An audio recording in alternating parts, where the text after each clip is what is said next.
Proszę Państwa, dzisiaj w Hojczanie 4 coś, czego jeszcze nigdy nie było, mianowicie demokratyczny imperializm. Zagramy sobie Belgią pod Unię Europejską, ale taką spaczoną, imperialistyczną. Przy okazji ogramy nowy kraj z najnowszego DLC Gotterdamerung, czyli Belgię, z nowymi ścieżkami, mechaniczkami. Oraz porobimy achievementy. Jeżeli dobrze liczę, to aż 3 achievki mogą nam siąść, jeżeli dobrze zagramy naszą imperialistyczną, demokratyczną, spaczoną, europejską Belgią. Zapraszam bardzo serdecznie, a jak ktoś nie widział poprzedniego odcinka z obrony Austrii przed Anschlussem, gdzie graliśmy dosłownie historyczną Austrią i mieliśmy wojnę, takiej dawno nie było, w obronie Austrii przed Niemcami. Zapraszam bardzo serdecznie do poprzedniego odcinka, a dzisiaj demokratyczna Belgia. Belgia jest jednym z 5 krajów, które w tym najnowszym DLC Gotterdamerung posiada nowe zawartości, nowe mechaniczki, nowy content do rozgrywki. Zaczynamy z wieloma debuffami do naszego kraju, od korupcji politycznej po debuffy gospodarcze.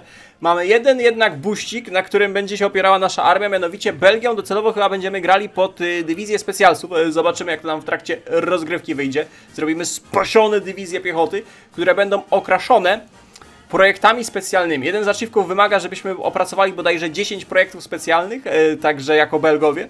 Także będziemy próbować, będziemy wielkie, spasione działa, haubice ładować do naszej piechoty górskiej, a właściwie leśników, bo Belgowie nie mają piechoty górskiej, a mają takich leśników z czapeczkami. Przy okazji będziemy robić również tutaj tym drzewkiem politycznym. Belgia ma jakieś strasznie skomplikowane ścieżek polityczne, strasznie dużo eventów jakichś politycznych, machinacji, korupcji. Nas interesuje jak najszybciej dostanie się do Unii Europejskiej pod pana Szpaka bodajże i stworzenie wspólnoty europejskiej, gdzie będziemy imperialistycznie rozszerzać nasz kraj. Przy okazji Belgia ma takie mechaniki, że może być industrialnym, fabryczkowym molochem za pomocą handlu. Zobaczymy, czy uda nam się to wszystko ogarnąć. I z ciekawostek jest takich, znaczy z ciekawostek, wyłączyłem cele historyczne. Jak sobie myślałem, historyczne czy niehistoryczne, co łatwiej byłoby nam zrobić? W teorii na historycznych chyba byłoby prościej zrobić tego achievka. Jak mielibyśmy Adiego jak do pokonania i dużo krajów domyślnie demokratycznych.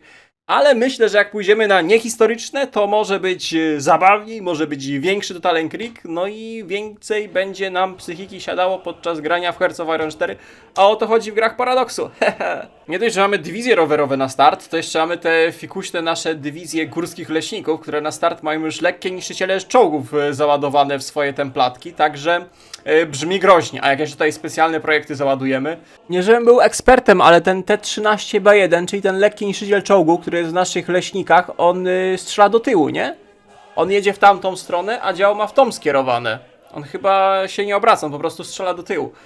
Ja rozumiem, że my jesteśmy blisko Francji, ale żebyśmy nie przyjmowali francuskich nawyków wojennych, że nasze czołgi strzelają do tyłu, że jak się będą wycofywać, no wiecie, kolejny mało śmieszny żarcik. Haha, ależ to będzie mało śmieszna seryjka.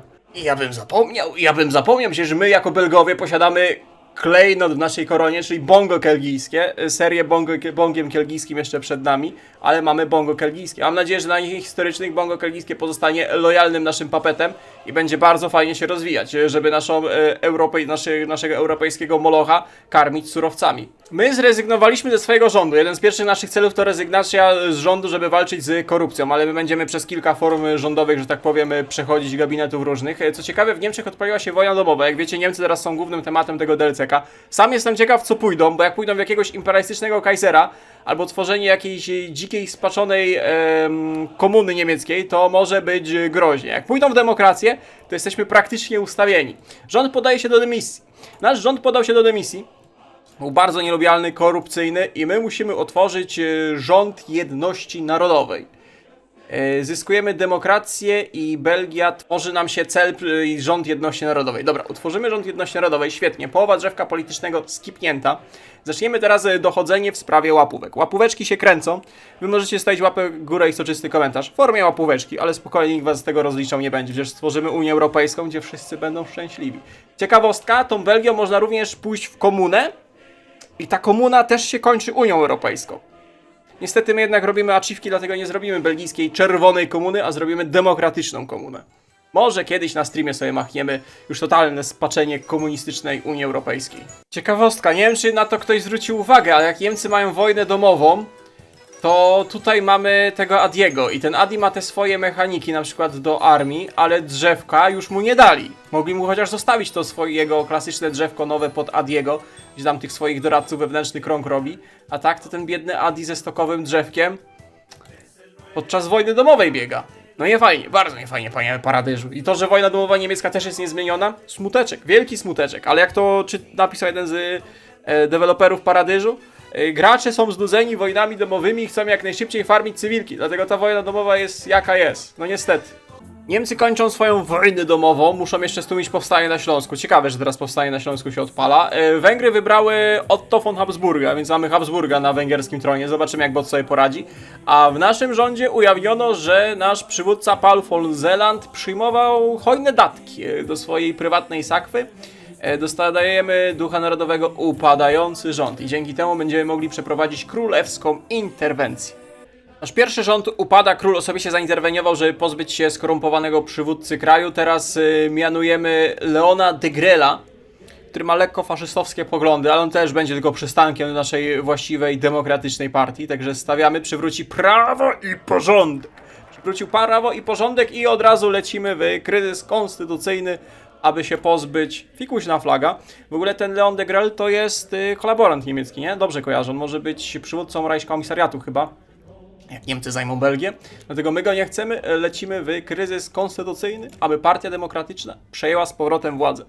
I mamy Huberta Pierdota. Hubert Pierdot już jest demokratycznym komitetem regencyjnym, który właśnie obala króla, który obalił nasz pierwszy rząd, który zostanie teraz obalony przez nasz trzeci rząd. Rozumiesz? Pierwszy korupcyjny rząd obalony, rząd faszystowski obalony, król zmuszony do abdykacji, teraz robimy przyspieszone wybory, stabilna, demokratyczna Belgia właśnie na waszych oczach się tworzy. Przyspieszone wybory wygrywa nie kto inny jak Szpak i jego Partia Pracy. Także zapraszamy pana Szpaka. Zwycięstwo socjalistów, ale to są tacy skromni socjaliści, to nie są komuniści.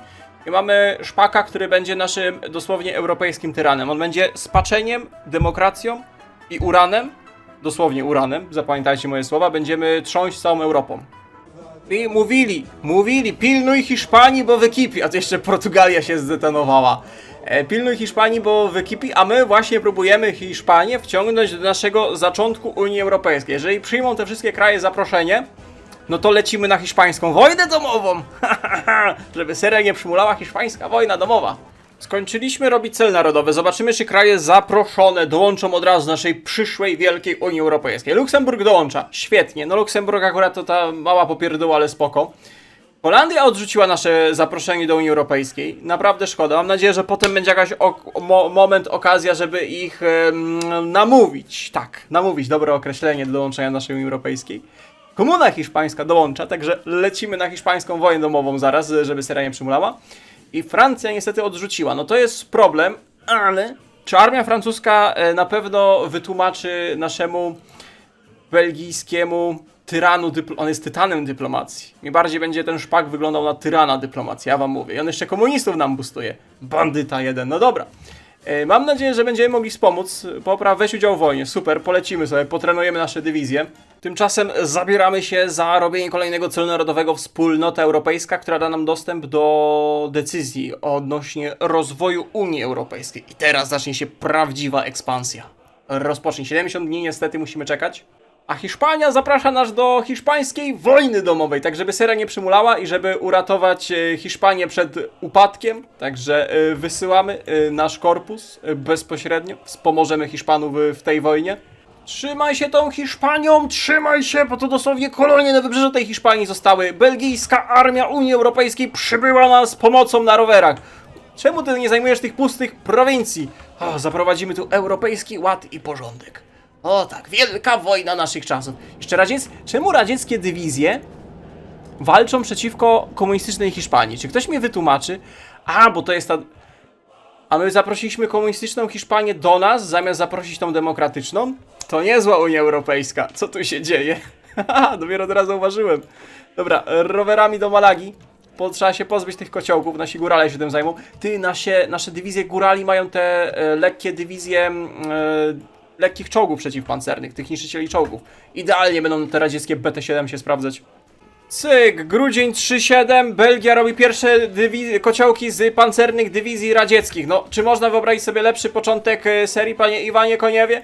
Do Moskwy masz co wracać, bo cię czystka za tą porażkę na pewno dotknie. Haha, wielka Unia Europejska, prosto na Madryt. Ty, ale kiedy ja mówiłem prosto na Madryt, to ja nie myślałem, że tu nie ma dywizji, my po prostu wejdziemy sobie do tego Madrytu. No to nieźle, tak właśnie rozprzestrzenia się idea Unii Europejskiej w ogniu komunistycznej wojny hiszpańskiej domowej. Jeszcze wyciągnęliśmy naszą dywizję z kociołka. Od dzisiaj nie jesteśmy Belgią. Od dzisiaj nie jesteśmy Belgią, od dzisiaj jesteśmy przewodniczącym Europy. Mamy ładny i niebieściutki kolor, niczym Unia Europejska, oraz pojawiły nam się decyzje i możemy teraz zapraszać innych ziomeczków, żbiczków do naszej europejskiej frakcji. W Niemczech jest Demokratyczne Królestwo Niemieckie z Adenauerem. Patrząc, że to jest pan Adenauer, zaproponujemy mu dołączenie do Unii Europejskiej. Skoro Francuzi odmówili, to przy pomocy niemieckiego Wehrmachtu będziemy budować potęgę Unii Europejskiej. Mam nadzieję, że się zgodzą. 30 dni. Od razu też poprawimy z Adenauerem relacje, pakt o nieagresji, powysyłamy mu wszystko, a tymczasem nasza Unia Europejska wspomaga komunę w hiszpańskiej wojnie domowej. No kto by pomyślał, że tak spaczona seria... O, powstała Unia Europejska? Że tak spaczona seria będzie z demokratycznej europejskiej Belgii. Niesamowite. Unia rośnie. O tak. Unia rośnie. Królestwo Niemiec dołącza do Unii Europejskiej. Świetne wiadomości. Panie Adenauerze, witamy. To zaszczyt. Możemy teraz Niemców wezwać do tej wojny. Nie no dobra, to już by było przegięcie. Nasza Unia Europejska sobie sama poradzi. Kto teraz będzie naszym celem? Może teraz do Polszy się udamy? Polsza poszła w pana Mościckiego. Możemy zaprosić Polaków. Weźmiemy naszych dyplomatów, żeby poprawili relacje z Polską i zaprosimy Polaków do Unii Europejskiej. Zapraszamy, towarzysze. Niemcy znalazły się w stanie wojny, to nie wejdzie Europie na zdrowie. No my tworzymy Unię Europejską, to wyjdzie na zdrowie Europie, tylko musimy siłą tą Unię Europejską stworzyć, przecież to chojec.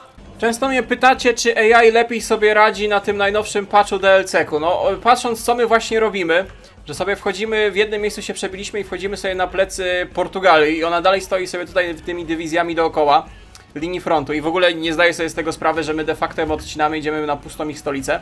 No to nie, zdecydowanie AI sobie lepiej nie radzi. Polska dołącza do Unii Europejskiej. Świetne wieści. Witajcie, towarzysze. Razem stworzymy wielką Belgię. Wspólnotę europejską. Ja przepraszam, ja nie wiedział, ja nie chciał. Naprawdę, wybaczcie mi, proszę. Bo zrobiły się 3 Portugalie po tej hiszpańskiej wojnie domowej. Mamy demokratyczną Portugalię jako naszego papeta i mamy Portugalię chyba tą monarchistyczną i ja nie chciał, ja nie wiedział. To przypadkiem tak się stało. Ale przynajmniej wzięliśmy kolonie portugalskie. Jak mamy tutaj jeszcze bongo kelgijskie, to teraz mamy nasze te Afryki Zachodnie belgijskie.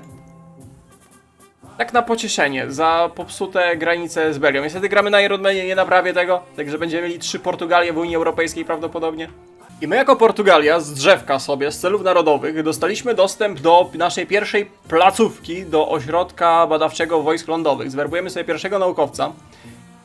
No okręty podwodne to nie, samoloty to też nie, atom w swoim czasie, także żaden z tych nam nie pasuje i kosztuje aż 100 political powera. Jacie, jakie to drogie. No to ładnie się porobiło. Komuniści hiszpańscy, jak tylko pomogliśmy im wygrać wojnę domową na południu, opuścili naszą frakcję, opuścili naszą Unię Europejską. Co prawda, dalej mamy opcję, że możemy zaproponować im federalizację naszego rządu, to tak ładnie się nazywa w slangu Unii Europejskiej, a tak naprawdę staną się naszym papetem. Ciekawe, że to zadziała, jak wyszli z naszej Unii Europejskiej. Także to pierwsza sprawa. A druga sprawa, jak tam nasze bongo kelgijskie, nasze niebieściutkie belgijskie bongo kelgijskie, ładnie sobie klika cele narodowe, nawet jeden cel narodowy my im robimy. Bo potrzebujemy siły politycznej, to jest 70 siły politycznej, więc bardzo miło z ich strony. Cele niehistoryczne to jest teraz taki młyn, to się taki burdul dzieje. Hiszpania wyszła z naszego sojuszu, bo weszła do jakiejś północnej międzynarodówki razem z Jugosławią, Norwegią, Mongolią i Mao. Mało ciekawa sytuacja. Habsburgowie, którzy mieli Austrię i Węgry, byli w naszym sojuszu, ale wyszli, bo stworzyli nowy sojusz. Ale ich poprzedni sojusz, ten początkowy, to chyba Austria zrobiła. Pozostał jako Federacja Naddunajska i teraz tu jest Czechosłowacja i Rumunia, utknęły w tym sojuszu. Generalnie burdel totalny, ale cały czas mamy opcję, żeby ich federalizować. Co tu się dzieje? Ale, mamy political power, ja to political power zbierałem, aby zatrudnić pierwszego naukowca. Szkoda, że nie ma żadnego naukowca z perkami do ośrodku wojsk lądowych, no to dlatego weźmiemy Patricia Dwarda za 100 political power. Weźmiemy ciebie i rozpocznij, mój drogi żbiczku, badania nad super ciężką... nie możemy. Ale pierwsze co będziemy chcieli zrobić to super ciężką haubicę. Niemcy mają mechanikę, że rezerwy złota z poszczególnych krajów... O, Polska ma wojnę domową. Niemcy mają mechanikę, że rezerwy złota mogą tam swoje mefobilsy karmić, tak? Że wykradają z krajów. Nasze rezerwy złota można zainwestować w opiekę zdrowotną. Inne pierdoły, które będą boostować tempo budowy plus 20. Fajne. Dobra, ale na razie potrzebujemy dużo political powera. Mamy bardzo dobre relacje z Królestwem Demokratycznych Niemiec. Mamy na 100 wbite, także spróbujemy przeprowadzić federalizację rządu niemieckiego, który stanie się naszym europejskim papetem. Królestwo Niemiec zezwala na ograniczoną federalizację. Królestwo Niemiec zgadza się na naszą propozycję zacieśnienia więzi z Unią Europejską. Zyskamy pewien wpływ na ich politykę zagraniczną, a handel między naszymi państwami zostanie uproszczony doskonale i stali się naszym niebieściutkim papeciakiem. Świetnie, to jest osobny typ papeta, nowy. Takie ładne kółeczka Unii Europejskiej, jako nasz papecik. Czy możemy ich potem w razie czego, wiecie, zaanektować, czy coś z nimi działać? Tak, potem już można ich od razu anektować. Państwo członkowskie Unii Europejskiej. No jak od razu się Niemcy dały tego, najsilniejszy kraj naszego sojuszu europejskiego, myślałem, że będą się opierać, że będą stawiać warunki, a tu nie. Ależ młyn się odpalił, ależ bigusu naważyliśmy. Cele niehistoryczne to jest jakiś wyższy poziom abstrakcji w końcu. Nasza Unia Europejska walczyła z Estonią, bo Finlandia miała wojnę z Estonią, wciągnęliśmy Finlandię do wojny, Estonia weszła do sojuszu japońskiego, więc mamy wojnę z Japonią, do którego też weszły Włochy pod dowództwem, a kogo by innego, Bebiciego. W międzyczasie Jugosławia została najechana przez Habsburgów, więc dołączyła do aliantów. To wszystko jest okraszone rosyjską wojną domową z jakimś ziutkiem na północy, a wisienkiem na torcie jest Rumunia, która przeszła chyba przez 3 sojusze i została sama w Federacji Dunajskiej. Jest na historycznych, polecam. No i to mi się podoba. USA wypowiedziało wojnę katolickiemu Meksykowi, więc możesz demokratyczne USA zaprosić do frakcji pod tytułem Unia Europejska. I tym sposobem USA jest w Unii Europejskiej. Wielki, globalny sojusz. Już mam pomysł, jak zaatakować UK, bo jeden z naszych achieveków wymaga zdobycia UK, ale to będzie wyższe ojcowe spaczenie, ale zaraz do tego dojdziemy. Nasza Unia Europejska pięknie się rozwija. Kolejne kraje dołączają do naszego sojuszu. Jeżeli chodzi o badania, pracujemy właśnie nad pierwszymi badaniami atomowymi. Więc najwyższa pora, aby nasza Unia Europejska przeszła do działań. Aby przeszła do naszych pokojowo-imperialistycznych działań i pierwsi zostaną poddani europeizacji. Członkowie Sojuszu Habsburskiego, bo potrzebujemy stabilnej linii frontu, żeby pozbyć się państwa włoskiego, które nam weszło do wojny. To jest strasznie pogmatwane te sojusze, co tu się dzieje, takie wojny totalne. Powolutku przez Budapeszt, przez Rzym do Paryża i Londyn będzie przystankiem końcowym. Także pierwszy etap, wypowiadamy wojnę. Właściwie papetem, mówi Habsburgów, ty jesteś papetem? Papetem. Wyzwiemy sojuszników. Naprzód towarzysze, ura! Tylko muszą Austriacy wejść do tej wojny i będziemy mogli walczyć. O właśnie, chodź tutaj, drogi Austriaku, wywołujemy tobie wojnę. Tu mamy takie fajne dywizje górskie. Ostatnio broniliśmy Austrii, a dzisiaj będziemy tą Austrię niestety podbijać. Finlandia odrzuca radzieckie żądania. Teraz byłoby bardzo niefortunne, gdyby Finlandia wciągnęła nas do wojny ze Związkiem Radzieckim. Finlandia jest członkiem naszej Unii Europejskiej. Byłoby bardzo słabo, zwłaszcza dla Polaków, gdyby przyszło im teraz bronić wschodniej granicy. Pięknie te nasze dywizje górsko-rowerowe puszują, idziemy prosto na Wiedeń, przebijamy się przez te habsburskie linie obrony wzdłuż Dunaju i gór. Dobrze ta piechota belgijska działa, dobrze chłopaki robią. Nawet dywizje z Bonga Kelgijskiego się tu znalazły. Spadek miasta Budapeszt. Spokojnie, wojska Unii Europejskiej żadnych mostów nie niszczyły. My tu przyszliśmy wyzwalać, rozprzestrzeniać ducha integracji europejskiej. Co złego, to nie my. Imperium Habsburgów zostało właśnie rozmontowane. Wzięliśmy najważniejszą część, czyli tą graniczącą z Włochami, bo teraz będziemy mogli bezpośrednio dołączyć właśnie do wojny z bebiczowymi Włochami, pozbyć się ich i mam nadzieję przejąć ich flotę, która będzie nam potrzebna do zdesantowania się na Wielką Brytanię. Rozumiesz? Rozumiesz. Kiedy szykujesz się do wojny z Bebicim, tymczasem Bebici przegrywa sam ze sobą. Myślałem, że my utknęliśmy w tych górach, bo tu jeszcze dywizje japońskie, a teraz Bebici ma wojnę atomową, bo mu się odpaliła i ma pustą granicę. Także dzięki panie Bebici, pan to zawsze jesteś ekspertem. Dzięki, że nas poratowałeś. Możemy jeszcze te drugie Włochy wciągnąć do naszej frakcji. W ogóle byłoby piękne, jakbyśmy teraz te Włochy... Oczywiście, że możemy Republikę Włoską zaprosić do frakcji. Chodźcie, żbiczki, potrzeba was tutaj. Pomożemy wam zjednoczyć, wyzwolić Włochy. Nie, Związek Radziecki wypowiada wojnę, której celem jest Polska. Dlaczego? Ja potrzebuję UK w tej wojnie, znaczy w naszym sojuszu europejskim. Dobra, Unia Europejska będzie od Kalifornii, od Los Angeles po Władywostok, jak dobrze pójdzie. Swoją drogą właśnie zobaczyłem, że Adenauer jest amebą, bo Niemcy pod Adenauera poszły w mefobilsy i ekonomię podboju, a są demokratycznym papetem, także mają rozwaloną gospodarkę. Nigdy więcej robienia achieveków na celach niehistorycznych. Włoskie wielbłądy bronią Szwajcarii przed koalicją Unii Europejskiej. Tymczasem włosko-bebiciowo-japońskie dywizje, 12 dywizji japońskich jest zamknięte w soczystym kociołku w środkowych sobie Włoszech północnych. Także tak właśnie się robi achieveki na celach niehistorycznych pod demokratyczną Belgię. Polecam. Czyli teraz... Układ radziecko-fiński, co? Moskwa i Francja zawarły pakt o wzajemnej pomocy. A to bandyci jedni. Dobra, dobra. Są pakty agresji, sojusze? Co to jest? To wzajemne pakty agresji. Czy Francja może teraz dołączyć do wojny? Ile one komunii mają, to Francuzi? To musi Unia Europejska wparować i im wytłumaczyć, że ci Francuzi źle robią. Więcej komuny jak rozumu. Co ja chciałem powiedzieć właśnie, że wojska Unii Europejskiej przy pomocy Poliaków wyzwalają Ukrainę, idą na Kijów. Bronią właściwie ich przed Rosjanami. Chodzimy praktycznie do pustego Kijowa. Polska dywizja i belgijska. Ukończyliśmy projekt specjalny. Pierwszy krok na drodze europejskiego atomu. Możemy teraz pracować nad komercyjnym... Nie no, od razu bomba jądrowa. Od razu bomba jądrowa. Rozpocznij badania. I mamy dostęp do budowy reaktorów jądrowych. Miałem trochę przestrzeni życiowej na te reaktory jądrowe. No, proszę bardzo, w Ardenach machniemy reaktorek jądrowy dla naszej gospodarki. Czekaj, bo nas właśnie zaatakowała Holandia. Holandia poszła faszystów i nas zaatakowała. To jest niesamowite, ale na szczęście mamy nasze wojska Unii Europejskiej, mamy wojska amerykańskie, które nas obronią. Tylko nie dołączaj do sojuszu japońskiego, no niestety. 8 lat, miliony DLC-ków, tymczasem linia frontu na Krymie. Widzisz mnie? Paradoks nie widzę. Niesamowite, że my dalej w to klikamy. A wielka Unia Europejska, więcej spaczenia. Finowie zajęli Leningrad, proszę bardzo. Może wojny kontynuacyjnej nie ma, ale dzięki Finom udało nam się zająć Leningrad, a my sobie cichaczem przeszliśmy przez Krym i jesteśmy praktycznie pod Stalingradem. Dopiero teraz Rosjanie zauważyli, że coś mają na plecach. Może naszej piechocie uda się wejść do samego miasta.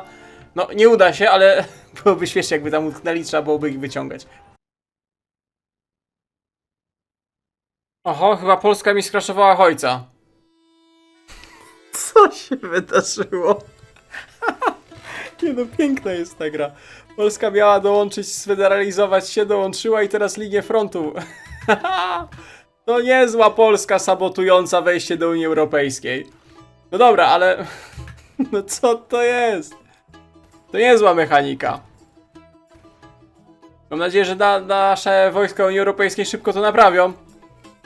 O, wojska radzieckie od razu się tu pojawiły. Załóżmy, że to jest partyzantka. Tak, sowiecka partyzantka działa na plecach, Polacy nie utrzymali z zajętych terenów. Śmiesznie to wygląda.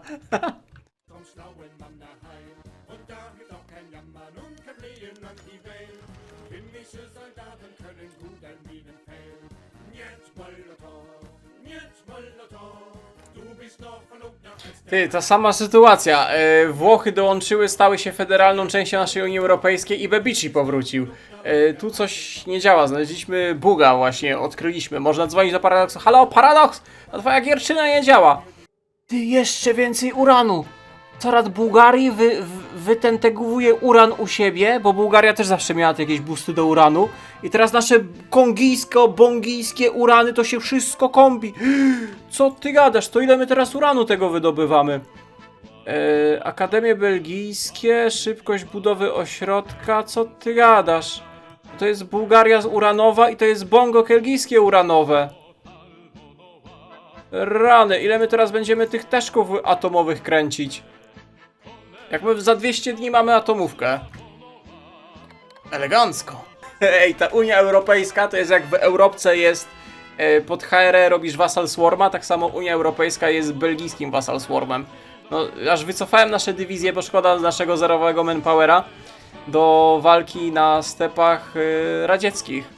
Związek Radziecki skapitulował i teraz trzeba kogoś spisować. Jako dumni przedstawiciele Unii Europejskiej chcemy go jak najbardziej podziabać. Jak najwięcej papetów z tego Związku Radzieckiego, żeby dołączyło do naszej Federacji Unii Europejskiej.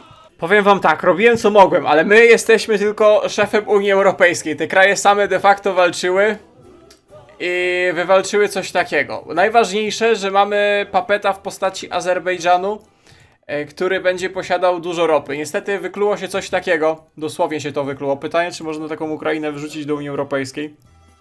No oczywiście, że nie. Unia Europejska nie dla Ukrainy jest jak jest. My mamy wojnę z Japonią. I ta Łotwa koło Morza Kaspijskiego. Królestwo Niemiec, ja za to nie odpowiadam, oni sami to brali. To sami imperialistyczne Niemcy to brali. Federacja Rosyjska to oddziela od Japonii, to może nawet dobrze wyszło. A Finowie zabrali sobie Leningrad, który od dzisiaj nazywa się Pietrari. Na czym najlepiej przetestować prototyp bomby atomowej? Moglibyśmy ją przetestować w kontrolowanych warunkach. Przyspieszyłoby to o 10% tempo badań nad bombą jądrową. Albo możemy ją bezpośrednio przetestować na naszych wrogach. Myślę, że ta druga opcja, zwłaszcza, że walczymy obecnie z Japonią, brzmi jak plan. O, patrzcie, atomóweczka się pojawiła. Oto przed państwem projekcik bomby jądrowej. Taka tam sobie Belgia podczas Unii Europejskiej. Generalnie myślałem, że już trzeba restartować, że walnę do 4 i zacznę wyzywać paradyż od najgorszych. Bo my jako demokraci nie możemy za bardzo wypowiadać wojen, bo wiecie, bo Unia Europejska, bo demokracja, bo multikulti, bo poprawność polityczna, szczęście, równość, dostatek i takie tam pierdoły. No wiecie, no nie możemy wypowiadać wojny. Już myślałem, że będziemy musieli zmieniać ideologię, ale my nie możemy zmienić ideologię, bo musimy mieć szpaka, żeby zrobić 10 projektów i kolejny achievek by wpadł, więc to niesamowicie komplikowało sprawę. Ale zauważyłem, że nie będziemy musieli na szczęście restartować, bo gruziński wataszkarz nas uratował. Gruziński pirat nas uratował. Francja gwarantuje Związek Radziecki, a Związek Radziecki sobie przetrwał na jednej prowincji i to jest jedyny kraj, któremu możemy de facto wypowiedzieć wojnę. W Jarosławiu. Przypadek? Nie sądzę. Także gruziński pirat uratował nasz run po achievementy naszą Belgią. I cały czas mamy szansę zdobyć 3 za jednym zamachem. Przy okazji, kolejny projekt. Bomba termojądrowa. Ale zacznijmy od komercyjnego reaktoru jądrowego. Paul Henry Szpak ostrzega przed czerwoną zarazą. Ten malutki Związek Radziecki w Jarosławiu zagraża integralności i bezpieczeństwu całej Unii Europejskiej. Ponadto wszystkie kraje, które gwarantują tego gruzińskiego wataszkę razem z Francją, która ma tyle komuny, stanowi dodatkowe zagrożenie. Tak więc wojna jest nieunikniona. Mam nadzieję, że Francuzi będą tego bronić, bo jak nie, to mamy problem. Ja serio nie będę miał jak zaatakować Wielkiej Brytanii. I będzie mi bardzo smutno. Podbój Jarosławia stał się uzasadniony. Panie gruziński wataszku, mam nadzieję, że Francuzi odpowiedzą, a razem z Francją Wielka Brytania stanie do wojny i dzięki temu będziemy mogli przyłączyć zbuntowane prowincje do Imperium Unii Europejskiej. Francuzi widzę, że tutaj Madżinota chcieli przedłożyć. O, hej, jak my się w nich biliśmy. O nie, panie Borisławie, pan Boris dał uran. Dobra, ważne, żebyście uran dostarczali. Mamy Bongo kelgijskie uranowe i mamy Rumunię uranową. Oba kraje na B, oba dostarczające uran. Europejskie Włochy walczą z Bebicim o Etiopię. Co jest? Europejskie Włochy, Bebiciego w Etiopii ścigają, Bebici na uchodźstwie. Jakie tu piękne spaczenie powstało. Ej, poważnie, ta Belgia jest taka przyjemna. Tu sobie siedzisz, tu sobie uran wydobędziesz, tu political power, tu dyplomatę, tu kogoś zaprosisz, tu rząd zmienisz. Siedzisz, liczysz te szekielki w tej Brukseli. Piękny roleplay Unii Europejskiej. Nawet nie za bardzo musimy walczyć. No teraz tylko Francuzów, bo przy naszej granicy. Jezus, jak my ich zmasakrowaliśmy. Piękne. Takie tam 3000 nowoczesnych fighterów przygotowanych do inwazji na Wielką Brytanię. O tak. A, my nie mamy tyle manpowera, żeby ich załadować. Ile? O, cholipka. Dobra. Brakuje ludzi w tej Holandii. Nie wiem, czy piechotę nie rozwiążemy, Będziemy latać tylko na niemieckiej de facto piechocie, bo ludzi u nas mnogu to nie. Ludzi mnogu to nie. Ty, bo my przejęliśmy 2 placówki francuskie naukowe, rozumiesz? I my możemy sobie pyk kolejnego tużbiczka załadować i tu byśmy potrzebowali kogoś nowego. Znowu nie mamy political powera. Ty, bo my już nie mamy czego na razie badać. Czekamy na przełomy. Nawet badam technologie morskie, marynarki wojennej, żeby mieć przełomy do marynarki. Żeby tylko mieć tutaj 10 wybadanych technologii, tych specjalnych projektów do achievementa. Dobra, doszło do tego, że musimy rozwiązać własne dywizje piechoty, żeby móc wystawić samoloty. Nie będziemy korzystać z własnych dywizji piechoty. Będziemy korzystać tylko z dywizji piechoty niemieckiej. U nas będą tylko dywizje górskie, spadochroniarze i samoloty. Wystaw wszystko. Znowu brakuje manpowera. Ciężka sprawa. Ciężko tą Belgią się gra. Wielka bitwa powietrzna o Anglię, dosłownie bitwa o Anglię. Anglia broni się przed Unią Europejską. 2-9 straty. Powoli masakrujemy gigantyczną przewagę. Oj, tutaj troszeczkę gorzej nad samymi wyspami. To może się skupmy na razie nad samym kanałem La Manche, aby zdobyć przewagę i wytłuc stąd Anglików. Jakich się stąd pozbędziemy, to masowe naloty na Wyspy Brytyjskie. Jakie piękne, słodkie straty. Nice. 1-16, 1-20. Pięknie. A bo to cała Unia Europejska płynie bronić bonga kelgijskiego. Naprzód Polacy, Amerykanie, Hiszpania, Niemcy, Portugalia, wszyscy do bonga kelgijskiego. Dobrze, walczyć za wielką Unię Europejską. Patrzcie, jakie niebieśniutkie. Kurde, a co oni jakieś napalmy mi tu zrzucają ci Brytyjczycy? Co ty robisz? Ale co ty bombisz? Ale ty przestań. Czemu ty tak bombisz? Wiesz, że my mamy atomówki. Możemy użyć atomówki. Chcemy wypalić Big Bena, Londyn i tych fałszywych demokratów z Londynu? No to aż się prosi o porządne smażenie atomowe. Możemy przeprowadzić rajd grupy rozpoznawczej jako przewodniczący Europy przeciwko Zjednoczonemu Królestwu. To jest nowa mechanika. Przetestujemy sobie, jak to działa. Wyślemy jednych spadochroniarzy. Szansa wysoka, duże, tu w zależności od dominacji powietrznej. Za 25, czas przygotowania 30 dni, informacje celne. No dobra, rozpocznij. I oni tu sobie będą szykować, tak? Przygotowanie tu można automatycznie uruchomić. No dobra, jak będzie gotowe, to rzucimy naszych spadochroniarzy tym eventowym nalotem. Nie wiem, jak to teraz działa. Chciałem normalnie rzucić spadochroniarzy, ale widzę, że coś tu się dzieje. To tych może normalnie przygotujemy, żeby skoczyli na plecy. Powiedzmy, to lotnisko spróbowali zająć. I jak ten nalot będzie gotowy, w sensie ten zrzut agentów naszych spadochronowych, to puścimy desant na Dover i rozumiesz, to będzie wielka przygotowawcza akcja. Okej, nalot przygotowany, teraz tu coś możemy to odpalić. A, ten czerwony przycisk, dobra, odpalamy. Daj 4. I co się stanie, jak będzie wyglądał ten nalot? Oni tu sobie lecą. To jest ten nalot przygotowany, pyk. I co tu się wydarzyło? Naloty zakończone. Jednostka uderzeniowa otrzymała 50 uszkodzeń, traci 100 organizowanie. Jednostka uderzeniowa otrzymuje 5 doświadczenia, zyskujemy misja chyba się... A, krytyczna porażka, oj. Dobra, to lecimy zwykły, normalny. Nie mamy desantu? Jak nie mamy desantu? Kurde, ale desant morski będzie, tak? Kanał La Manche, mamy 12 dominacji morskiej. No jak? Przed chwilą mogłem się desantować. Nie, trzeba było się desantować, kiedy mogłeś. To ci się zachciało jakichś desantów się bawić. Ja cię. No jest jak jest. Obawy dotyczące bezpieczeństwa technologii jądrowej. Zainstalować filtry, demokracja, siła polityczna, reaktor jądrowy albo to jakaś fanaberia. Ale filtry opóźnią nad pracę nad reaktorem jądrowym. Fanaberia. Po co nam jakieś filtry? Atak jądrowy. Bobowiec strategiczny ze eskortą poleci na wskazany cel. Atomóweczka nad Big Benem. Możemy rzucić? Bombowiec. Rzuć. Szansa niska. Dobra, wykonaj. No dobrze, nalot spadochroniarzy się nie udał. Pytanie, czy uda się nalot z bombą atomową na Londyn? Czy Big Ben zostanie wysadzony? Odpalać. Czerwony przycisk. Może 25%, ale 25% to prawie 50%, a 50% to albo się uda, albo się nie uda. Leci nasz belgijski, europejski bombowiec, który wytłumaczy Brytyjczykom: zrzuciłeś obok Londynu, dzbanie. Grzybek ładny, pięknie, ale poszło obok. Przynajmniej lotnisko żeś wysadził.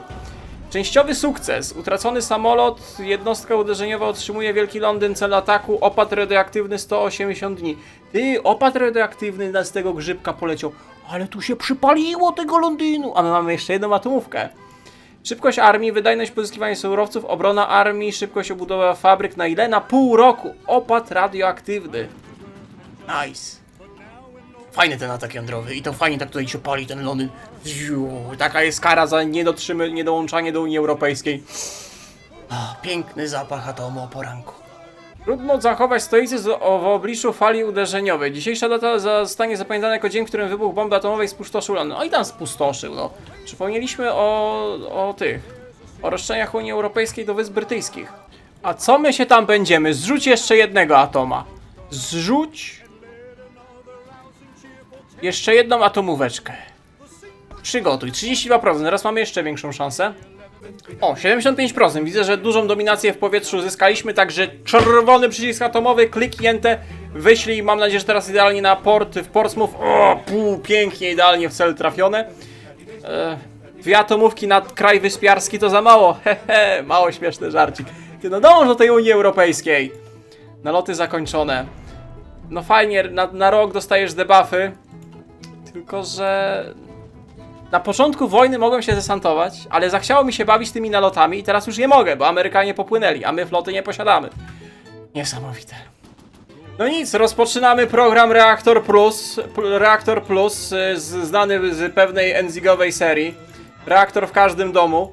No i za pomocą programu Reaktora Plus wybombimy Brytyjczyków, aż z uśmiechem na twarzy, promiennym uśmiechem na twarzy, kolejny mało śmieszny żarcik, dołączą do Unii Europejskiej. Ja mam czas. To co, do 3 razy sztuka, 75% szans. Kolejny atomówek na Birmingham. Oho, coś nie wybuchło. Nie mów, że atomówkę straciliśmy. Krytyczna porażka. No co ty gadasz? Na 25% nie siadło? A było 75% na plus. No nie, no miało być atomówek. Oddaj mój atomówek, bandyto. Proszę Państwa, teraz albo nigdy. Zrzucamy atomówek na port w Portsmouth. Atomówek właśnie poleciał. Mam nadzieję, że zostanie zrzucony. Pięknie atomówek zrzucony. I teraz wraz z tym opadem radioaktywnym lecą nasi spadochroniarze. Czy tam się pojawiła dywizja medów? Nasi spadochroniarze lecą. Nasi spadochroniarze lecą.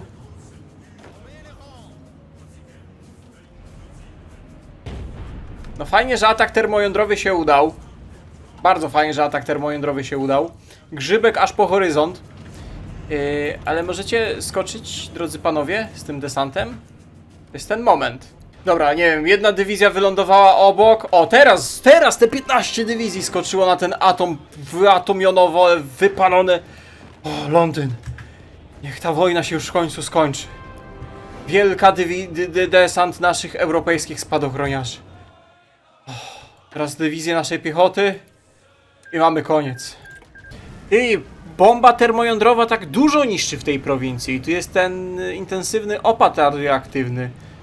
Mam nadzieję, że nasi są wyposażeni w jakiś taki sprzęt, nie wiem, jakieś maski, jakieś liczniki Geigera czy coś, że ten opad radioaktywny działa tylko na Brytyjczyków, prawda? Prawda? O. Atomem i spaczeniem Unię Europejską zbudujemy. Dobra, piękny kociołek z dywizji na Wyspach Brytyjskich. Weź to od razu wszystko wypal. Czy możemy przesunąć teraz na nasze naloty bombowe, w sensie atomowe? Powiedzmy tutaj, a zrzuć taką termobombową, znaczy termojądrową. Tak, żeby zabolał. Jak będzie gotowe, zrzucaj. Już nie musisz patrzeć na nas. Im więcej atomu na Wyspach Brytyjskich, tym lepiej. Ha!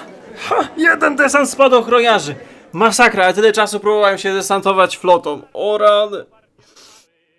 No dobra, ale ważne, że mamy. Teraz musimy przede wszystkim z Wielkiej Brytanii zrobić państwo marionetkowe, aby nam zaliczyło achievementa, żeby Zjednoczone Królestwo było w Unii Europejskiej. My to wszystko robiliśmy tylko po to, żeby ich zaprosić do Unii Europejskiej. To był cały nasz misterny plan.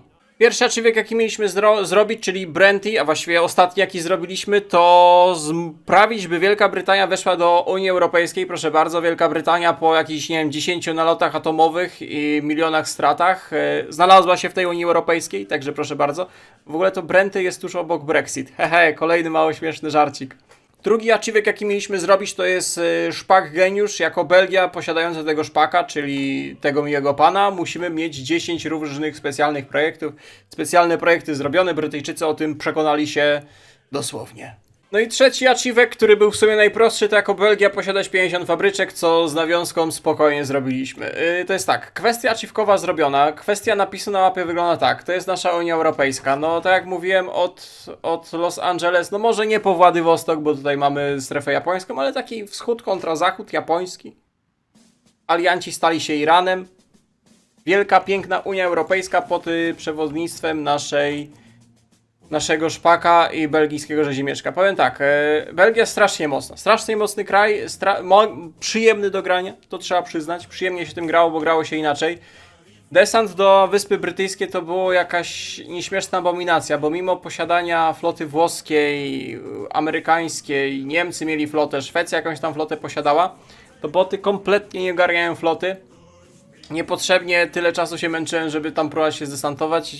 Jak wywalczyliśmy przewagę w powietrzu, rozwaliliśmy wszystkie ich samoloty, no to trzeba było od razu spadochroniarzami skakać, bo od ręki to zajęliśmy, więc jeżeli chodzi o AI botów, to i na lądzie nie dają rady, i na morzu nie dają rady, ale faktycznie trzeba przyznać, że Paradox zrobił, że jak Brytania ma bronić tej wyspy, to będzie na siłę pływał wokół tej wyspy. Do momentu desantu stoi na tej wyspie, ale jak tylko zdesantowałem się z spadochroniarzami, to te dywizje brytyjskie nie wiedziały, co się dzieje. Część jakby się wycofała, bo jakoś mało się tych dywizji brytyjskich zrobiło nagle na wyspach. Sama piechota została. Także polepszonego AI Zajączek nie stwierdził. Belgię praktycznie nie wiem, bo już od jakiegoś czasu nie robiłem celów narodowych. Jeżeli chodzi o bongo kelgijskie, to w sumie nie chciałem go anektować. Zostawiliśmy sobie papeciaka, więc jest nasze takie praktycznie zmarionetkowane bongo kelgijskie, które próbowało się w pewnym momencie wyzwolić. Więc musieliśmy mocno tam zainwestować. Troszeczkę czasu, troszeczkę celów narodowych, żeby spacyfikować bongo kelgijskie. Ale na szczęście się udało. Tu jeszcze nam wisi wojna z Japonią, która nas już kompletnie nie interesuje. Dziękuję bardzo serdecznie za uwagę. Mam nadzieję, że odcinek z demokratycznej belgijskiej Unii Europejskiej Wam się podobał. Dziękuję wszystkim, którzy oglądali do końca. Przypominam, że jest poprzedni odcinek z Anschlussu austriackiego, gdzie się bronimy Austrią na nowym DLC-ku. No i cóż, możecie dawać znać, jakie kolejne kraje chcecie zobaczyć. Ja Wam dziękuję za uwagę i do następnego. Cześć, cześć!